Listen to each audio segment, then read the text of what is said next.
এই যে শবে বরাত আসছে, ভাগ্যে ভালো কিছু লেখা হয় শবে বরাতে, এই বিশ্বাস থেকে হুমড়ি খেয়ে মানুষ মসজিদে আসে, ঠিক না ঠিক? ভাগ্যে ভালো কিছু লেখা হয় কবে? একটা হলো মানুষের সৃষ্টিরও 50,000 বছরে আল্লাহ তাআলা ভাগ্য নির্ধারণ করেছেন। আরেকটা হলো প্রতি বছর যেই রাতে আল্লাহ কোরআন নাজিল করেছেন, আল্লাহ সূরা দুখানে বলেছেন সেই রাতে অর্থাৎ লাইলাতুল কদরে আল্লাহ তাআলা সব গুরুত্বপূর্ণ বিষয় ধার্য করেন। শবে বরাত যেটাকে আমরা বলি মধ্য শাবানের রাত, এই রাতে ভাগ্য নির্ধারণ হয় এই মর্মে বিশুদ্ধ হাদিস বর্ণিত নাই। তারপরে আমরা জেনারেলি বলি ভাগ্যে যেন ভালো কিছু আল্লাহ লেখেন, আপনার নসিবে যেন ভালো কিছু আসে, আপনার রিজিকে যেন আল্লাহ বরকত দান করেন, এর জন্য বেশ কিছু আমল আমরা কোরআন হাদিসের আলোকে বলতে পারি, সাজেশন দিতে পারি। তবে তার আগে আমাদেরকে জানতে হবে যে ভাগ্য সুপ্রসন্ন হওয়া বা রিজিকে বরকত হওয়া বলতে কি বুঝায়। ভাই, রিজিকে বরকত হওয়া বলতে বুঝায় আপনি যা কামাই করবেন এর ভিতরে আল্লাহ তাআলা কল্যাণ দিবেন, যা কামাই করবেন এর ভিতরে বরকত হবে। প্রাচুর্য না, অনেক টাকা না, যা হবে এটাতে কি হবে? বরকত হবে। আমরা কি বরকত চাই না সম্পদ বেশি চাই? বরকত চাই। বরকত যদি চান এক নম্বর হলো ঈমান এবং তাকওয়া লাগবে। আল্লাহ বলেছেন ওয়ালাউ আন্না আহলাল কুরআন আমানু ওয়াত্তাকাউ লাফাতাহনা আলাইহিম বারাকাতিম মিনাস সামা। যদি কোনো জনপদের লোকেরা ঈমান আনে, আল্লাহর ভয় অন্তরে লালন করে, আল্লাহ বলেছেন আসমান থেকে বরকতের সব দুয়ার খুলে দেওয়া হবে। এজন্য ভাই, ঈমান যদি থাকে, তাকওয়া যদি থাকে, গুনাহমুক্ত জীবন গড়ার সংকল্প যদি থাকে, বরকত আসবে জীবনে। নাম্বার 2, ইস্তেগফার বেশি বেশি করলে আল্লাহ বলেছেন সূরা নূহের মধ্যে, যদি কেউ ইস্তেগফার করে, নূহ আলাইহিস সালাম তার জাতিকে বলেছেন ফাকুল তুস্তাগফিরু রাব্বাকুম ইন্নাহু কানা গাফফারা ইউরসিলিস সামাআ আলাইকুম মিদরারা ওয়া ইমদিদুকুম বিআমওয়ালিন ওয়া বানিন ওয়া ইয়াজআল লাকুম জান্নাতিন ওয়া ইয়াজআল লাকুম আনহারা। আল্লাহ নবী নূহ আলাইহিস সালাম বলেছেন আমি আমার জাতিকে বলেছি তোমরা আল্লাহর কাছে ইস্তেগফার করো, ক্ষমা প্রার্থনা করো। বেশি বেশি ইস্তেগফার করলে আল্লাহ তাআলা রিজিকের মধ্যে বারাকা দিবেন, অভাব দূর করবেন, সম্পদে এবং আল্লাহ তাআলা বরকত দান করবেন। তাহলে 2 নম্বর আমল হলো ইস্তেগফার করা, রিজিকে বরকত হবে ইনশাআল্লাহ। নাম্বার 3, শুকর আদায় করা। আল্লাহ বলেছেন লা ইন শাকারতুম লা আযীদান্নাকুম।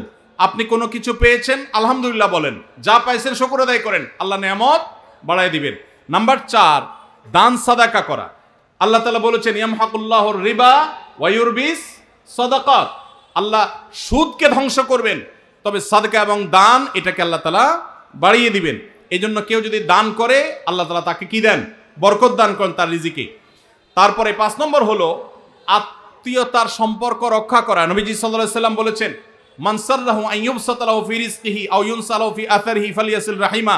যে ব্যক্তি চায় তার আত্মীয়তার সম্পর্কে, যে ব্যক্তি চায় তার হায়াতে বরকত হোক, তার রিজিকে বরকত হোক, সে যেন আত্মীয়তার সম্পর্কের সাথে সম্পর্ক ভালো রাখে, আত্মীয়দের সাথে অর্থাৎ রক্ত সম্পর্কে আত্মীয়দের সাথে যেন সম্পর্ক কানেক্টেড রাখে, বিচ্ছিন্ন না করে, তাহলে তার রিজিকে এবং হায়াতে বরকত হবে। এবং সর্বশেষ আরেকটা আমল বলতে চাই, সেটা হলো খাবারের ক্ষেত্রে একত্রিত হয়ে বসে খাবার খাওয়া। এই সুন্নত আমাদের সমাজ থেকে বিদায় হয়ে গেছে, আমরা অনেকে জানি না।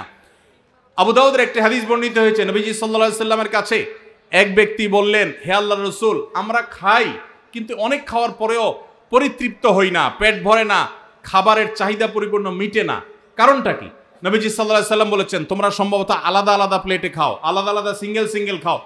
তখন নবীজি সাল্লাল্লাহু আলাইহি সাল্লাম বলেছেন তোমরা সবাই একসাথে খানা খাবে, আল্লাহ তাআলা তোমাদের খাবারে বরকত দান করবেন। একসাথে খানা খাবে এবং বিসমিল্লাহ বলে খাবে, এই 2টা কাজ করলে আল্লাহ তাআলা তোমাদের খাবারে বরকত দান করবেন। এজন্য ভাইরা, বাসা বাড়িতে এক প্লেটে স্বামী স্ত্রী 2জন আছেন, এক প্লেটে খাবেন। বাচ্চাদেরকে নিয়ে বড় প্লেট নিয়ে খানা খাবেন, এটা সুন্নত। নবীজি সাল্লাল্লাহু আলাইহি সাল্লাম উৎসাহ দিয়েছেন, কিন্তু আমাদের সমাজ থেকে এটা এখন হারিয়ে গেছে, নাই বললে চলে। আমরা সবাই যার যার মতো খানা খাই। এজন্য এই কাজটাও আমাদের আমলে, আমাদের রিজিকে, আমাদের হায়াতে বরকত এনে দিবে ইনশাআল্লাহ। সুদে টাকা লাগায় এমন ব্যক্তি সমাজে বিচার করে, তার বিধান কি?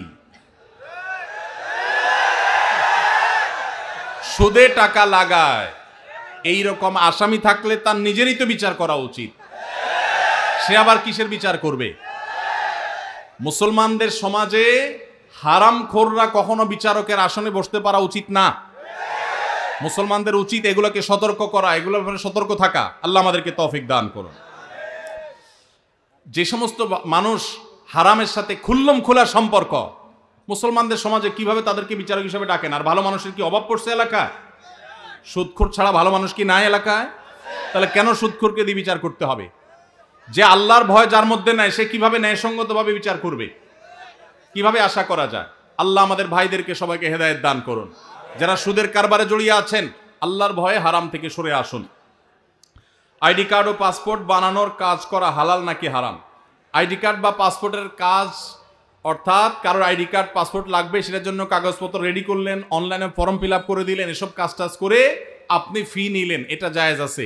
কিন্তু আপনি আইডি কার্ড এবং পাসপোর্ট অবৈধ উপায়ে যেটা পাওয়ার কথা না সেটা পাওয়াই দিবেন, যেটা 10 দিনে পাওয়ার কথা সেটা 5 দিনে পাওয়াই দিবেন, এই রকম করে যদি আপনি অফিসারদের সাথে তলে তলে লিঙ্ক করে ঘুষের লাইন করে আর ক্লায়েন্টের কাছ থেকে টাকা নেন, তাহলে সেই উপার্জন আপনার হারাম। কথা কি বুঝাতে পারছি? একটা হলো যে আপনার একটা দোকান আছে, কম্পিউটার দোকান আছে, নেট সার্ভিস আছে, আপনি অনলাইনে ফর্ম ফিল আপ করে দিলেন, কাগজপত্র আগায় জোগায় দিলেন, এটার জন্য ফি আপনি 2000 4000 আপনি নিতে পারবেন। কিন্তু আপনি ক্লায়েন্টের কাছ থেকে অতিরিক্ত টাকা নিয়ে ওই পাসপোর্ট অফিসার, এনআইডি কার্ডের ওই অফিসারে আপনি ঘুষ দিলেন, দিয়া আপনি কাজটা করে আনলেন। এই ঘুষের কারবার করে অবৈধ কাজ করলেন, আগের দেরির কাজ আগের করাইলেন, লাইন ব্রেক করাইলেন, নানামুখী যে শয়তানিগুলো আমাদের দেশে হয়, অবৈধ কাজ হয়, এগুলোর জন্য যদি টাকা লেনদেন করেন, তাহলে আপনার এই ব্যবসা হালাল হবে না। সর্বশেষ প্রশ্ন, আকিকা না দিলে কি শিশুর বিপদ কাটে না? আকিকা না দিলে শিশুর বিপদ কাটে না এমন কোনো কথা কোরআন হাদিসে নাই। তবে আকিকা দেওয়া এটা গুরুত্বপূর্ণ একটা আমল।